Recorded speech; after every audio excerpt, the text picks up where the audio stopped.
Hello दोस्तों, स्वागत है आपका अपने YouTube चैनल में। आज हम सीखेंगे कि वी लुकअप अगर हम मल्टीपल शीट से डेटा कैप्चर करें, मतलब मल्टीपल शीट पे अगर हम वी लुकअप लगाएं कि मल्टीपल शीट पे हमारा अलग अलग टाइप का डेटा है तो हम कैसे वन शीट में कैसे लेके आएं।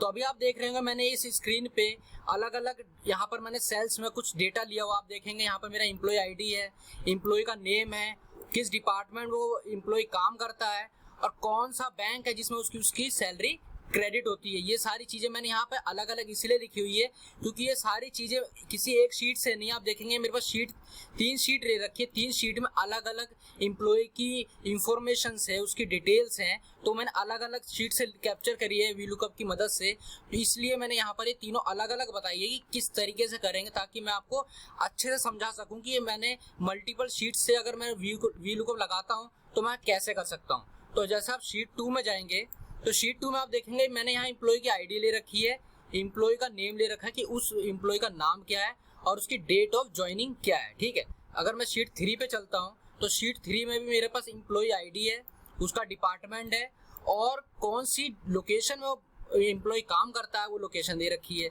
अब यहाँ पे मैं चलता हूँ शीट 4 में, यहाँ पर भी मेरे पास एम्प्लॉय आईडी दे रखी है, उसका कॉन्टैक्ट नंबर दे रखा है, सैलरी दे रखी है और किस बैंक में उसकी सैलरी क्रेडिट होती है वो सारी इंफॉर्मेशन दे रखी है। तो मैं शीट 1 में दोबारा चलता हूँ और यहाँ दोस्तों मैंने एक ड्रॉप डाउन लिस्ट बना रखी है।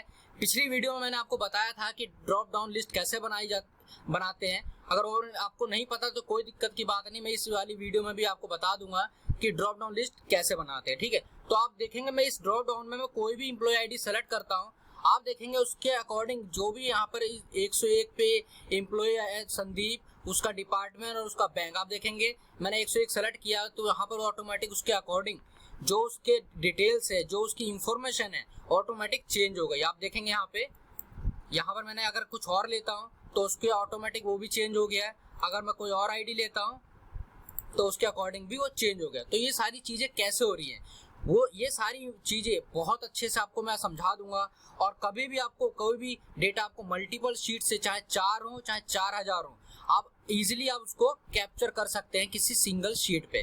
तो चलो वीडियो स्टार्ट करते हैं। तो दोस्तों अभी आप देखेंगे मैं यहाँ पर सारी डिटेल मैं एक बार डिलीट कर देता हूँ ताकि मैं आपको अच्छे से समझा सकूँ कि ये चीजें मैंने कैसे कैप्चर करी। ठीक है, तो मैं सारी चीजें एक बार डिलीट कर देता हूँ।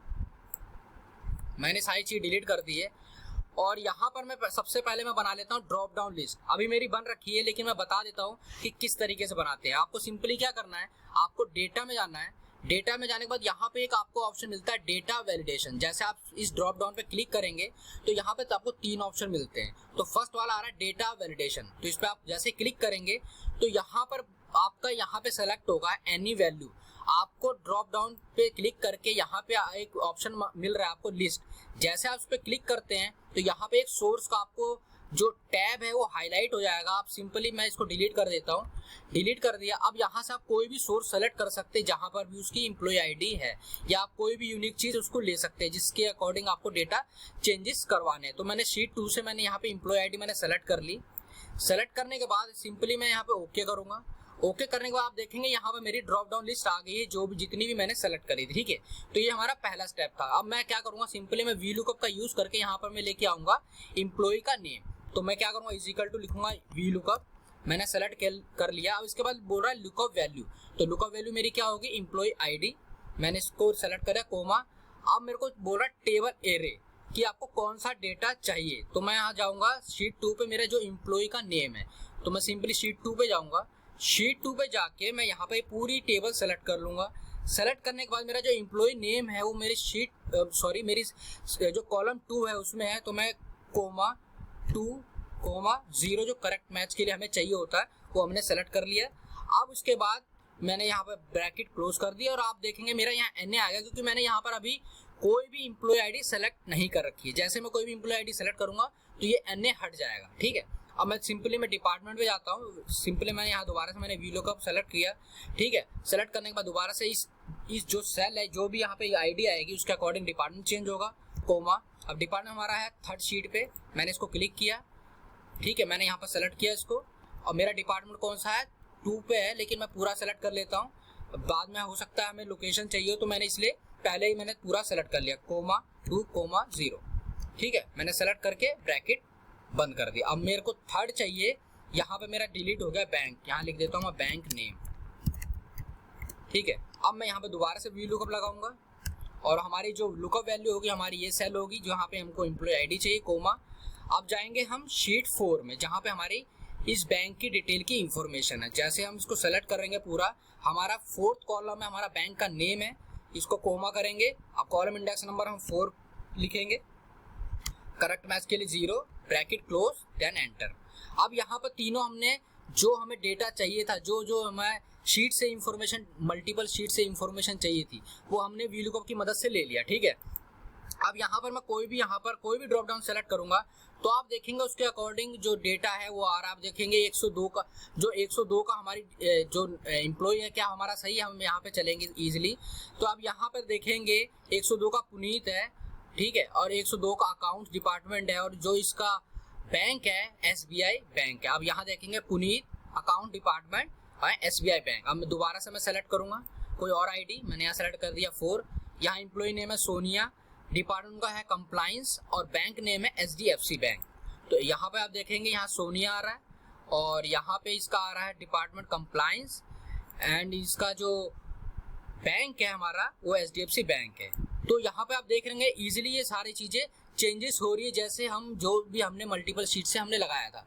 दोस्तों अगर इसमें आपको मैं एक और चीज बताता हूँ, अगर बाई चांस मैं यहाँ से कोई आईडी में डिलीट कर देता हूँ तो आप देखेंगे यहाँ पे NA आ गया है।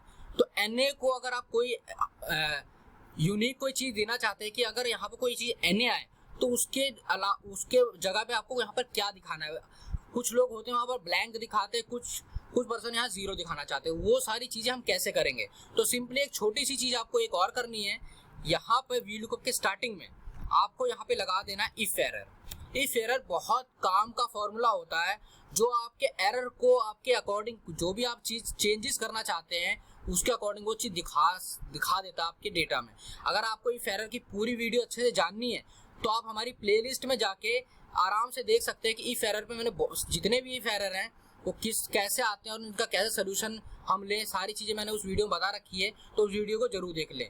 तो यहाँ बोल रहा वैल्यू, तो वैल्यू हमारी क्या हो गई, ये जो हमारी पूरी वी लुकअप जो जैसे रन करेगा उसके अकॉर्डिंग जो भी रिजल्ट आएगा वो हमारी वैल्यू आ गई। और जब भी हमारा NA आएगा, मतलब कोई भी वैल्यू अगर एरर आती है तो उसके लिए हम यहाँ पे ब्लैंक सेलेक्ट कर लेते हैं, तो हम यहाँ पे डबल कोटेशन का यूज करते हैं, ठीक है। अब ब्रैकेट क्लोज कर देंगे, ठीक है। अब देखेंगे जहां पर मैंने रिजल्ट लेना चाह रहा था इफ एरर को मैंने इंस्ट्रक्शन दिए कि मेरे को यहाँ पर जब भी कोई एरर आए तो वहां पर ब्लैंक आए, तो वहां ऑटोमेटिक आप देखेंगे ब्लैंक आ गया। सिंपली यहाँ पर भी हम यही कर लेंगे, दोबारा से हम यहाँ पे इफ एरर लगा लेंगे और इस थर्ड वाले में भी इफ एरर का लगा के जो भी आप दिखाना चाहते हैं, आप 0 दिखाना चाहते हैं या कुछ और दिखाना चाहते हैं, तो इजीली आप इफ एरर का यूज करके किसी भी फॉर्मूले के साथ आप उसको कर सकते हैं। तो दोस्तों बहुत इंपॉर्टेंट वीडियो, आपको होप अच्छे समझ में आ गई होगी। दोस्तों इतनी इंपॉर्टेंट वीडियो है तो एक लाइक तो बनता है, और अगर आप हमारे चैनल पे नए हैं तो चैनल को सब्सक्राइब करके हमारे चैनल के साथ जुड़ जाइए, क्योंकि यहाँ पर मैं आपको हर चीज़ वो बताऊंगा जो आपके पॉइंट ऑफ व्यू में बहुत इंपॉर्टेंट है एक्सेल के अंदर। और दोस्तों अगर आपको कोई नई वीडियो चाहिए, आपको कोई सी चीज़ में कोई परेशानी आती है एक्सेल के अंदर, तो आप हमें कमेंट्स बॉक्स में कमेंट करके बता सकते हैं कि ये चीज़ हमें समझ नहीं आ रही, तो मैं उस पर भी एक सेपरेट वीडियो बना दूंगा और आपको बेटर से बेटर सोल्यूशन देने की पूरी कोशिश करूंगा। तो मिलते हैं नेक्स्ट वीडियो में नई नई चीज़ों के साथ, तब तक के लिए थैंक यू सो मच।